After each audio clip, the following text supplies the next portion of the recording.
ca sơ như phạm sang phải sự yếm chào Giêsu yếm on lọ như huyền in the presence of our Lord Jesus Christ in the presence of God Giêsu tao nín yếm con xiên bùa mày y hoi mày tú chào yếm on lọ như huyền bố màng nè bật yếm kinh sâu hắn y số năm tòng nó có yếm on lọ như huyền chào bữa xíu Giêsu bữa phần có bữa tổ nó bị hiu nhỏ cái tổ nhiệm kinh sâu hôm nay hâm tàn bữa nó yếm hâm khang nó hâm tòng nó không phải yếm kinh sâu nó tung xíu Giêsu nhìn tinh cái sự trả quải mà y tao suy miên sao đi tính cái sự trả quải quá ở đây mà tao thô xíu Giêsu xíu à mày tu dần chính to mà tu mình là mày tu là khu yêu ổ mà tu là khu yêu ổ nè bữa xíu Giêsu bữa này có y hỏi mà chúng tu sai yếm ở lọ như vậy today you will be in paradise with me tao tùy miền thố xíu Giêsu không nói bữa này y hỏi bữa mang tháo chào xíu Giêsu yếm ở lọ như vậy in the presence of God in the presence of God so con chỉ con câu buồn một tí hiếu mà y ta phong yếu tỏi na nữa thiên hùng hám nè bùa giờ cái xiang túc mèn đám như nãy bảo kê xiang túc cổ thấy y ta ở già tỏi nó mới hiếu tỏi nó tay sang hồ nó giờ cháu giờ phải hám nha túc vào yếm thiên tòng tròn cái nắp tòng yếm như nãy bảo kê như sang hồ nên bùa tất phải là già tỏi với su nó mới tông nhiên tròn láng yếm tròn muốn yếm để yếm ít chân tỏi nên bữa xuất xế là phải xem hồ y tập chuối y tao giả tỏi mình dẻo yếm nên bữa như để mình xíu hô tay để chúng cho mình dẻo xía phải hăng cái tông cha mà quả phun nên bữa sẽ phát nghe nên bữa giờ tu y tao chúng phải hăng nghe mà chỉ hăng như đôi mẹ nên bữa tu hiếu chỉ hu là tu xích thì một sợ được mấy giờ xíu nên bữa cái con xiên xíu Giêsu như miền lỗ là xiên xíu Giêsu như miền nên bữa số lỗ nó sẽ không con lỗ mình chịu băng phụ số chịu băng phụ số thiên thu lừa lấy chụp băng như đúng như mẹ nếu anh nhận cái đó nếu anh nhận lộn cổ đó phân xin lộn nó có mình nói nhận lộn quá nhận mình quá dẻo phải mình quá dẻo trốn về nhìn cho đúng sợ họ ở đây nếu bữa mình tháo thiên to mình sợ xíu Giêsu yếm ô nếu tôi rồi thiên to mình nói ta có thiên to nó cái rồi họ cái rồi hay hàng bữa giờ phim xem trong tổ bữa buồn mà tụi xíu Giêsu bữa có thiên to cái rồi hay bữa mang cái cái phần đó nó rồi đừng nói rồi, bắt tu bị hiu tu từ to một cái nó hồ bữa sinh viên cao, này cả hết rồi na, bữa xuống, tụi sim chén ở chuồn mà sim chén tung tệ mà, bữa xuống tụi sim này mà bữa nhận nhưng bữa xuống nhận á, bữa xuống loại healthy cái ta nhận gì nó, bữa hiu tu là bữa nhận cái đó chuồn như cái này, nhận cái đó dùng bữa cái này, bữa năm hồi mình xíu bữa năm hồi phải mình đâu phải xíu chứ sẽ là họ trao lỏng thật, mình xíu phải bữa xuống bữa rồi sẽ cái xếp để bữa xuống tôi yếm nái cái lồng kia tỏ mà hiếu tôi hăng nó nếu hiếu nó có người nó hăng nó thấy tao ở già tỏi nếu bữa tôi quật nó xin tòng cái rồi hay nhá tòng tôi yếm hay nhá tòng nếu bữa xuống hám áp tôi yếm hay rồi na bữa nhận chuồn nhá xin quân hóa thẻ tại này bữa xuống tôi yếm bây giờ tòng cái xếp để tôi quật cái rồi tòng cái xếp để nó nếu bữa nó hăng thảo someday I know most of us, we all will see each other again. Worship again, okay, with God. We call heaven. Our Lord Jesus called paradise. Bữa tao đi sắm chọn cái năm tòng xây thiên cung. Không phải xiên như hiu có mà chân hồ. Bữa tôi cắt xuống thắng tới tao dẻo tỏi nó. Tôi yếm thiên tòng. Tôi một xíu Giêsu con của yếm hay tòng paradise wa. Buồn bữa ăn chọn tòng yếm xem bữa sáng chỉ chết. Bữa lại có bữa yếm nó bao cái lồng hải á chinh yêu hải á. Mà béo lồng hải á mà nhàn cao lồng. Phải mà bữa mèn hải khấu hải cũng bằng sự khấu. Cũng mà giao yếm bữa như nhau họ. Muốn bảo vì yêu cho con bữa nhẹ tòng. Bữa ai bị nhẹ ở tu nhẹ. Cao lồng chia ý sản sẽ thì vùng của bây giờ này ý xiên gì yếu tố con vua ta tao chứ có quyền này xây một sản thì tới từ này hôm nay nó tòng thì nó bị chèn lỏng buồn buồn tốt sản chọn hoa. So in our scripture today You see, God has come to meet us where we are. Okay? We don't go meet Jesus, but He came to meet us at where we are. ยิ่งหาว่าตัวเยี่ยมกินสมบูรณ์ทุกวันบนบัวที่หิวบุญเสียวถิ่นทุ่งนินใต้หล่อบัวนินใต้เช้าบัวนินใต้นิดบัวนินใต้เสียวบัวมันใส่บัวมีหล่อนิ่งมันใส่บัวมีเสียวนิ่งมันป่านินใต้เสียวบัวบัวมังท้องตะปะท้องเต้าจันจ่าไหนติ่งสุยที่นี่หลังจ่าไหนChúa Giêsu mình lọ nè, Chúa Giêsu mình lọ nè, Chúa Giêsu thành tiên quá sự đằng trả. It wasn't by accident, okay, that those men were in that place in the presence of Jesus.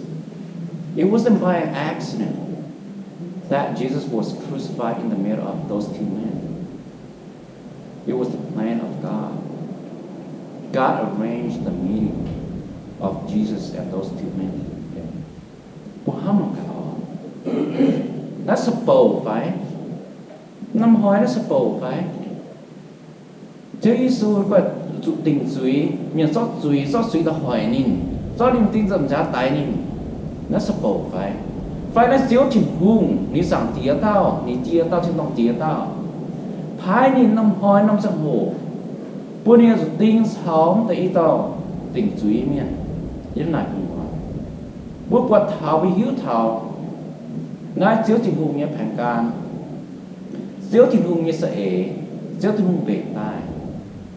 Bữa năm hỏi xíu Giêsu ở sự tinh dần trả, sáu tại tao chân giả. Buôn bua tức quạt cho tí hiếu, rồi những con có chỗ thật xếp mùi, chỗ thật xếp mùi nào. Maybe this was the first time this man had an opportunity to experience the presence of God.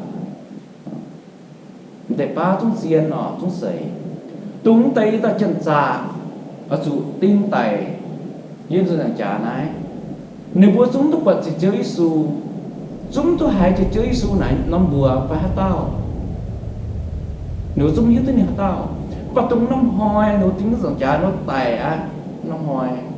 Nếu bố tôi im xíu Giêsu dần miền, tôi sẽ chơi Giêsu yên đi phật chơi Giêsu. Với Giêsu nếu bố mình sống chân giá, mình sống hoài như cháu, mình sống u như cháu, mình sống bền như cháu. Nếu bố mình đòi chơi Giêsu thì tôi chưa thích ngủ. Chơi Giêsu như năm làng, chuyện năm làng, chuyện năm có, chuyện năm có, chuyện năm bông, chuyện năm bông, không phản thoại được như nhau, không cuốn thoại được bùa. Nếu bố biết tôi chơi Giêsu, biết tôi chơi Giêsu là tao, chơi Giêsu là hắn nó, những hiện vàng hắn nó, không bảo năm hoài, tụ năm hoài, chơi Giêsu, chơi thịt buồn giảm thiệt tao, nên tôi cho nên được toàn, sau này bây giờ nó sẽ làm trả, buôn nó bùa mà chẳng, giờ tôi mà sập hồ, tôi quật, chơi Giêsu, sẽ tao, ní toàn hám sẽ tao. One thief dying on the cross took advantage of God's closeness and asked Jesus to remember him when Jesus came home to his kingdom. Mà ý tao chân giả họ, mà ý tao chén là sự tin, mà ý tao chén là sự tài. Mà được tao hả? Mà được tao hiểu Chúa Giêsu, mà được tao lo xíu trên hùng Chúa Giêsu, mà được tao buộc xíu. Yên miền ngoài miền, yên số tông chuối, yên tao họ tụi tài là với chuối gần ngoài.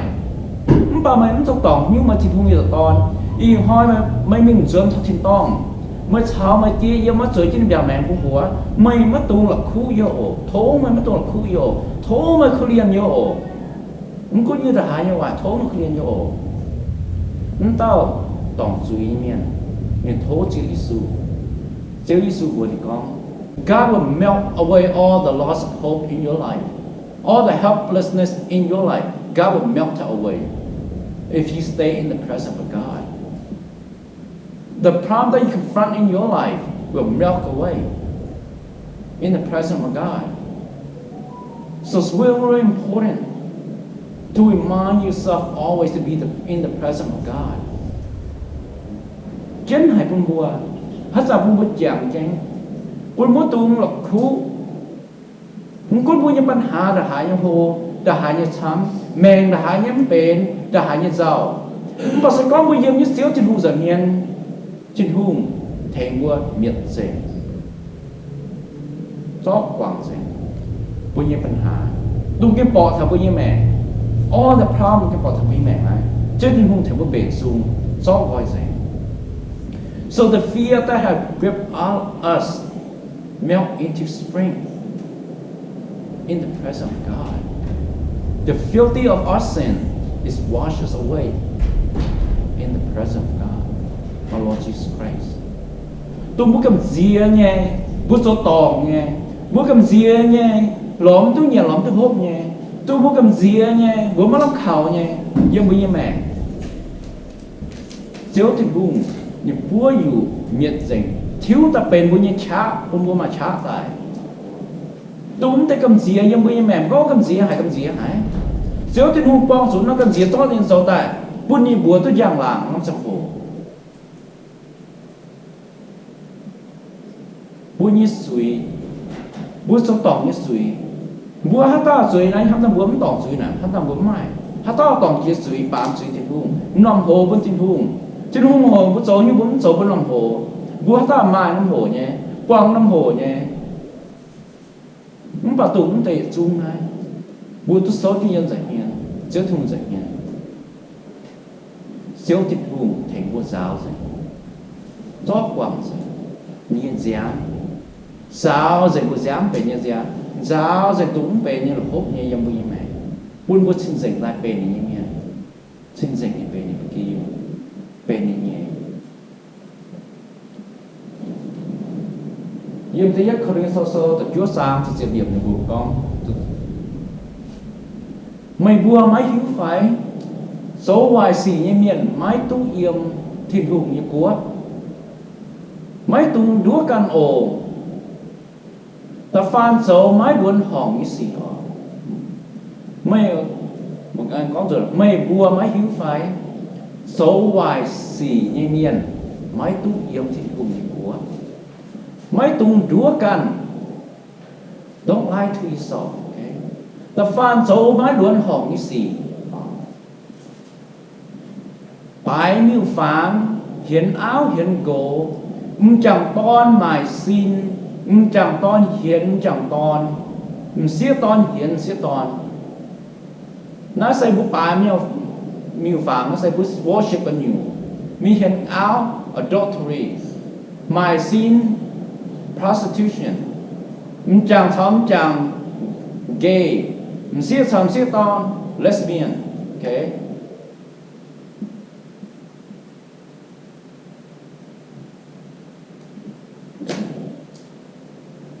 Chỉ tú giáo dạy mày nhé. Skip one shot. Xía hiện xía ở. Như cái này lú miền.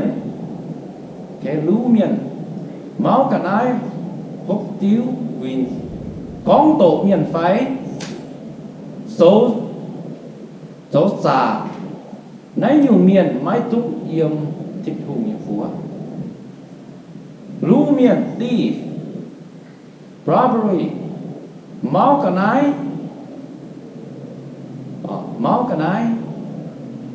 yeah, greedy, hộp tiêu, họ hỏi mà hộp tiêu giống bề như gì, giống bề như gì, hộp tiêu giống bề như gì, còn hộp tiêu green nó giống bề gì là hăng, nô ya như sang hồ á, miền trên gió rằng hộp tiêu giống tầm ăn tên tụi cho con luôn họ như chọc roi dễ địa dễ của họ. Có tổ miền nắng pháo mùa miền gió miền ta con dấu xa mình nhìn miền mỗi kia miền cái này coffee miền cái này dấu xa miền như áo dấu xa miền hoàng tòi dấu xa nhìn miền như cái này everything you steal from people, okay? Nay như miền mai hay tu yếm thì đủ như quốc 100%, right? Agree with that? But nhưng mà có nhiều miền hay yếm thì hay tu sao thì không yếm mà still any hope, right? Bố mà ngọ xin đàng mày bua ya mai nãy tê số nãy nhủ miền con sủ của tao như phải tụi như con tổ chỉ ta nhấn tê which part affect chủ mày giúp chủ mày hiểu là bên hắn nhủ miền bên tụi tao như con chỉ tao á tụi tao giao tài thiên hùng kỳ sâu như hóa tổ tài nó tụi biệt thiên tòng lọ right keep going okay bà Isa mày bua khảo diệu Giêsu Kitô chào bua như thiên hùng như sinh linh diệu tu giáo dành mày bua như suy Hallelujah. right đến đấy all those power mà cho một con phân hạ bua mà hay tụi biệt but the point the moment you accept Jesus Christ in your life, just like the thief at the cross, ask God do not forget him. Mày như suy cũng đã hạ như vậy. Cũng chạy tổ ta nhé, tại mày tung hát tao chốt cho mình không muốn con, hai tua mà tiếp theo Giêsu thì không quảng dạy mày nè. Giáo dạy mày như suy nè, mày tu bên xin dạy như nè. Mày hãy tu địa thiên tông, sao đi yếm on lọ như hủy. Bốn mày bua bên trên hưu như trên dành nhiên, ya tu sao trên hưu họp hiếu tài, xin xê sinh linh như tìm. Amen. Lông hài. Xin xê sinh linh. Yeah. Say most important in our life, we always have to remember. We are constantly in the presence of our Lord Jesus Christ. Satan will always come and attack you in your life, in your faith. He will bend you, make you weak. Okay? But do not forget that Jesus is in your life. Call on him. Ask him to not forsake you. Do not forget you. No matter what problem you faces, he will deliver you. Mấy cú mày mẹ mà con sụp như là hại như sấy hại như nghe mày mẹ. Giết tiêu chân hại phong bố tí hiếu.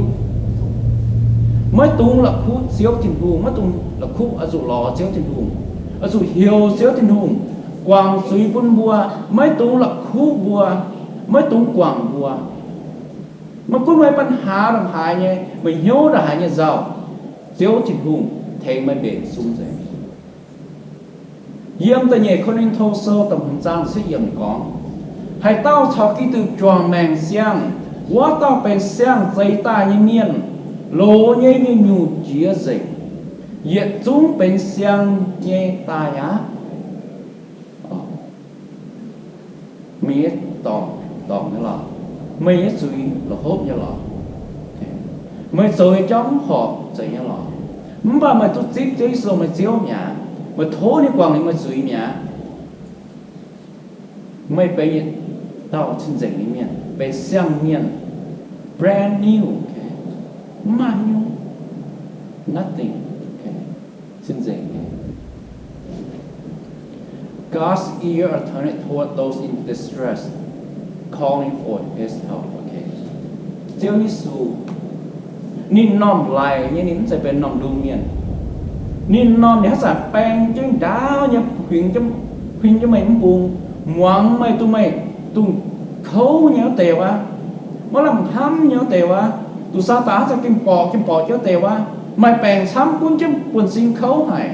Mình sao con cho hiếu chăm hại còn pháp với mình cho nhắn tệ là chiếu thì không bèn cái niềm non lại nghe khuyên cho mình của hoàng mày thố nín hiểu nín chiếu nín lo nín thèn mày bùa chiếu thì tình hùng bữa sáng thì chế su nín rồi nãy không bùa two thieves hung upon a cross beside Jesus but one thief asked Jesus to help him and remember and he was saved.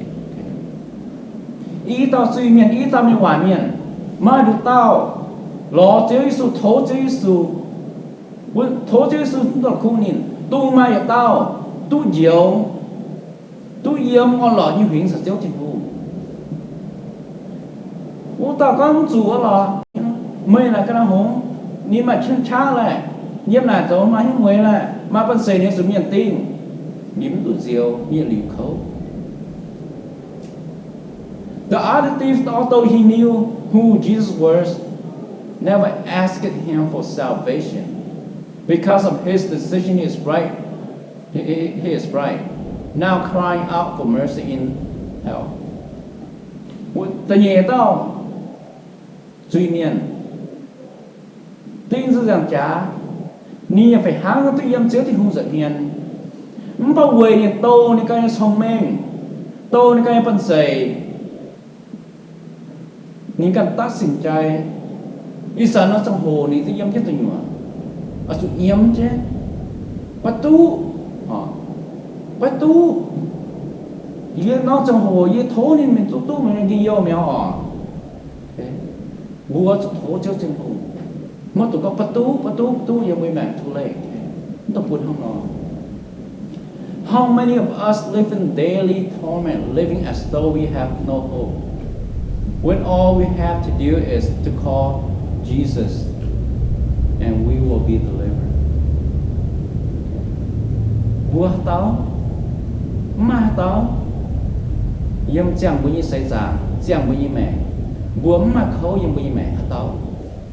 Ý hám ta tập bùa mà xây nà những bùi mẹ mà khấu những bùi mẹ mà nắm biệt thảo bùi sinh phim mà ta bùa mà ta biệt thảo bùi mẹ mình phải nhận nhu bùi bùi hiếu bùi quăng những bùi quăng sự nhu đã hãy như xây cho biệt thảo bùi mẹ đã hãy ai cho biệt thảo bùi mẹ mình phải nhận nhu bùi tôi là khu nhận nhu bùa cho xấu bùa cho hiếu diếu Giê-xu lọ chiếu Giê-xu thố chiếu Giê-xu cũng tu là khu bùa chẳng chém bùa nên thế vô bền sinh tùng yếm với nhẹ hiếu yếm với sầm phim dầu bùa mắt chát nhé. Salvation is something the believer will get. Salvation is something Salvation is something isn't okay. Salvation is something that the believer will not get. Okay. Salvation is something that the believer possess. Nó bữa tổ na tổ của nó make sense không? Chân hòa này make sense nhé. Bữa tổ na. What does that mean? What does it mean that salvation isn't something the believer will get? How does that make sense, right? If you're a believer, you will get salvation, right? Why you say salvation if you believe you don't get that? Because you, as a believer, you possess it. It's yours. Okay? Vì hiểu nào? Joel là tung bút sen chữ Giê-xu miền nà, bút bên chữ Giê-xu miền nà, bút tu. Okay. Vậy tu Joel là bút bên chữ Giê-xu miền, bút sen chữ Giê-xu miền nà, bút mai miền, bút tu miền, bút chấm chữ lồng nà. When you are not a believer yet, when you accept Jesus, then you will receive that salvation. But when you receive that, when you become His, you already received that salvation. You possess it. It is yours. Joel mà tôi chiều na, okay? Tôi muốn cái hiếu tôi chiếu tiền hùng, muốn cái tôi chiếu tiền hùng trong hồ, bữa hai tôi chiều. Vậy dù bố sự tích chất hùng này bố tôi chiều tai bố tôi chiều mẹ bố tôi bên nhé mẹ bố bên nhé mẹ chiều em nhé giáo như rằng trả bố tôi tu mẹ bố tôi tu ship mẹ như vậy we possess it bố bố possession bố nhé mẹ bên bố nhé mẹ sẵn con bố xiên chiếu Giê-xu miền bố bên chiếu Giê-xu miền này bố tu này hả? God desires to save you, to give you reason for hope, to help you know that He isn't only your hope for tomorrow. He is also your hope for right now. Okay? Right now, that's more important. Chiếu Giê-xu nhớ nhẹ máu nhẹ nín có khoa ta diệu mày hả họ? Mình bảo nhẹ cũng mà làm hám, mà làm khảo.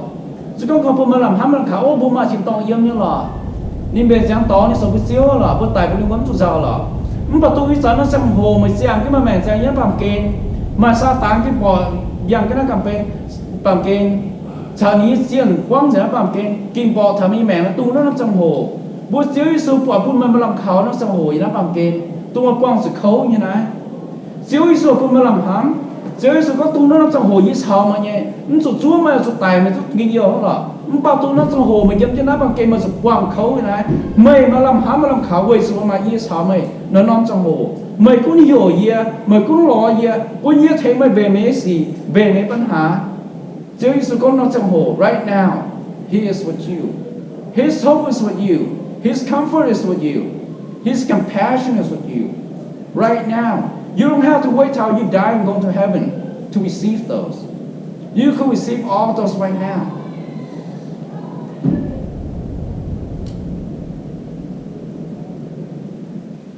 xét muội con cố buồn bùa mai tao ôn là như xiên thịt hùng xiên có thập bét chật chúa sẽ hàng bong chúa sẽ hàng nên phải nghe thịt ní tôm miên xiên thịt hùng tao đi một chơi nên hố ta nè phục sự thịt hùng lưu lấy chữ bang bay chữ bang miên cổ nên hát sáng nghe quật ní phiền sang nên buổi phiền sang như là xin có thịt hùng ấy hát sáng bởi quật ní tốt sao nên chọn tiền nhà hàng tốt sao nên có quà cái đi vô hay cái lộn hay thịt hùng để lại nhà hám gì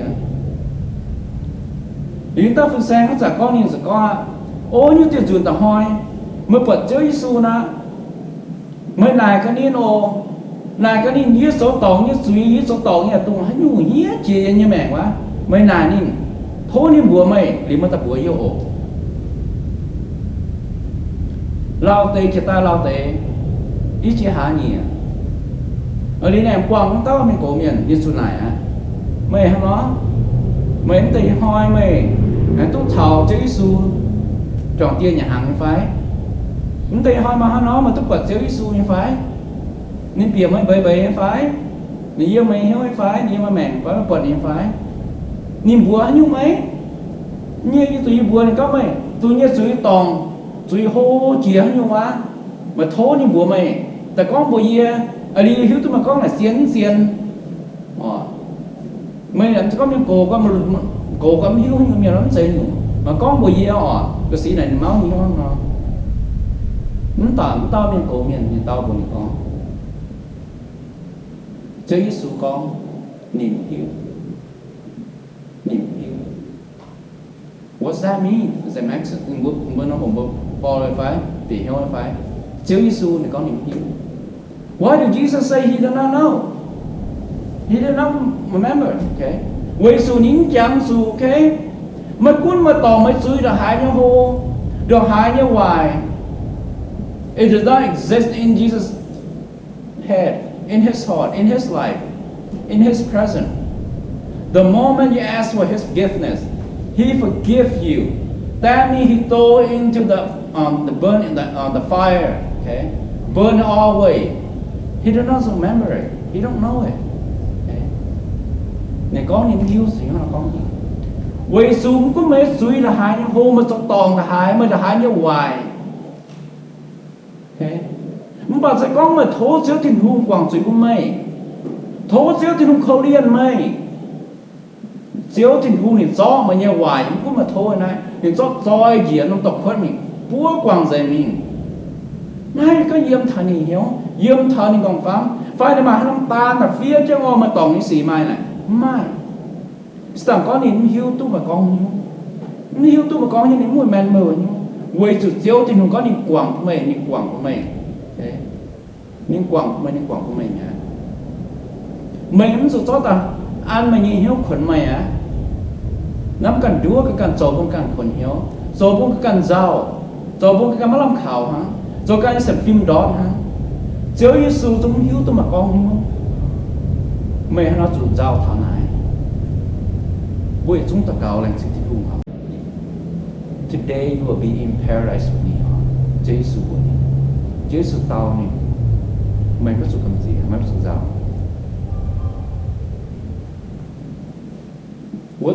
crisis in our life, with all the problem in our life, with all the turmoil in our life, God is near us. Okay?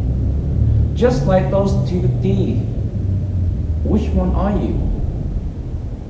The one who say, if you are the Son of God, why don't you tell your God, tell your Father, send down His army to rescue you?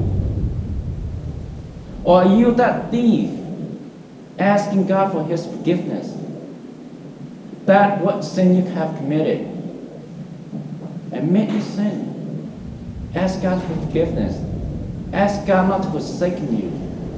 And He will take you in His arms in paradise with Him.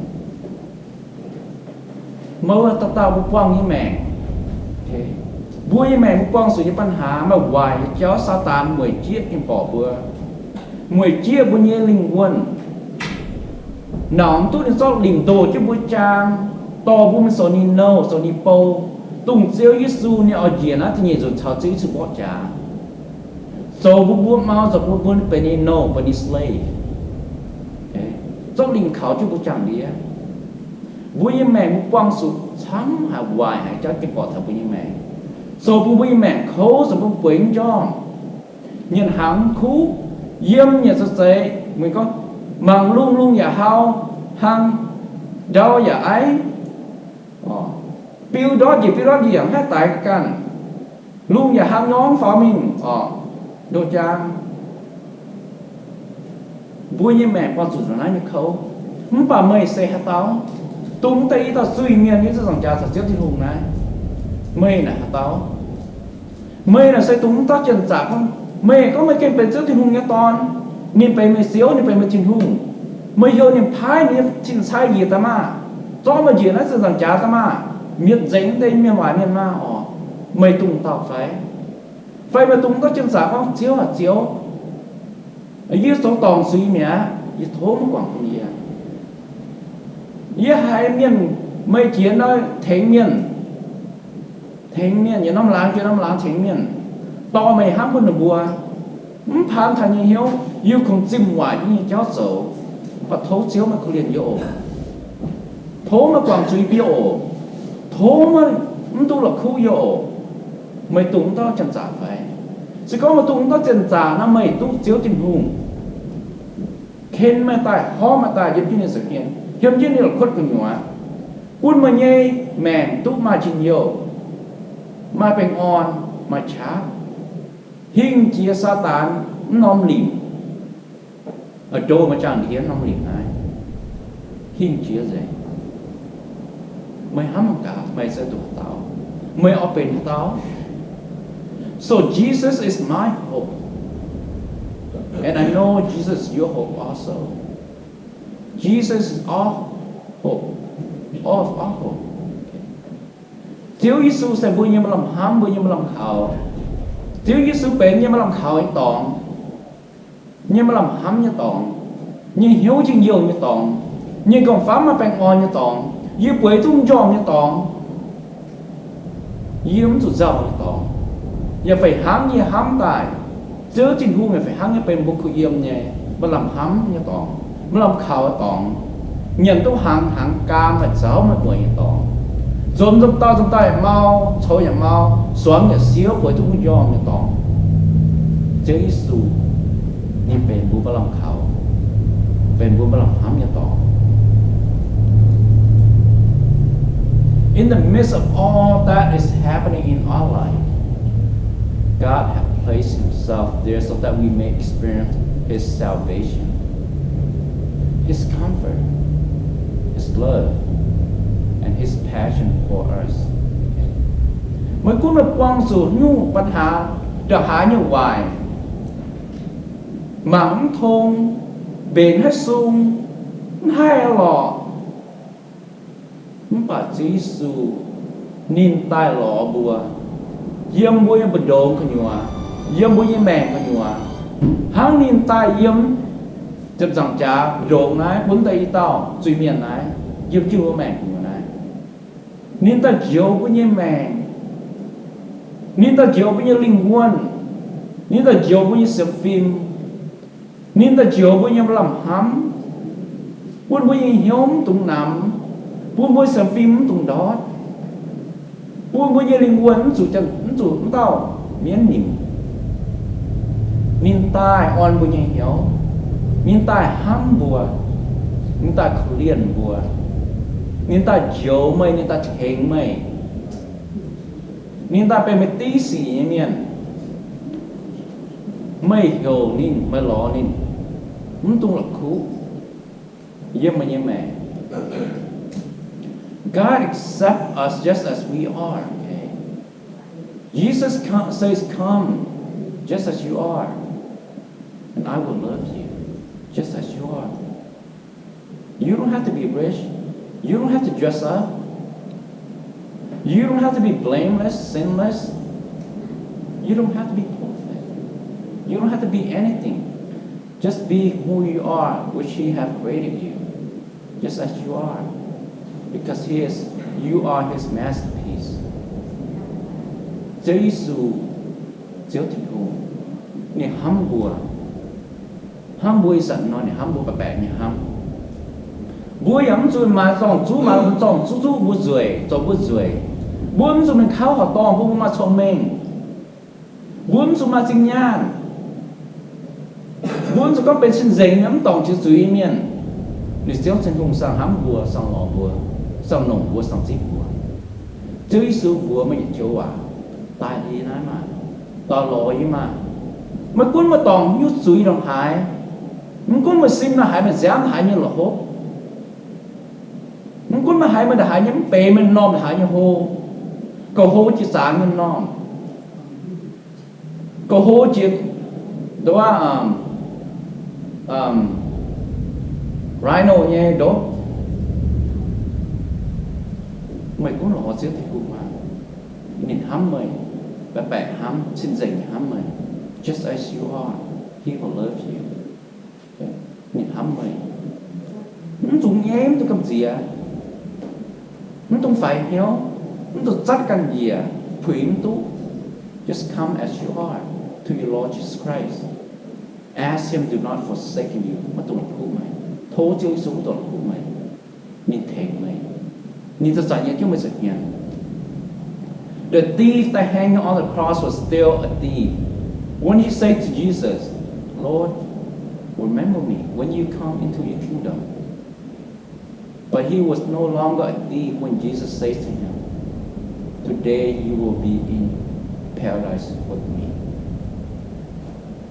Chúng ta miền hòa miền, chúng ta trần giả, chúng ta là hốp như miền, chúng ta mà chú ý miền. Nên tin tức rằng cha đãเป็นchú ý miền,เป็นlà hốp như miền, taเป็นmiền hòa miền. Bà tung nó sang hồ như bùa Chúa Giêsu con xíu à. Mày chẳng đi yêu ổ. Mày mới tung là khu yêu ổ.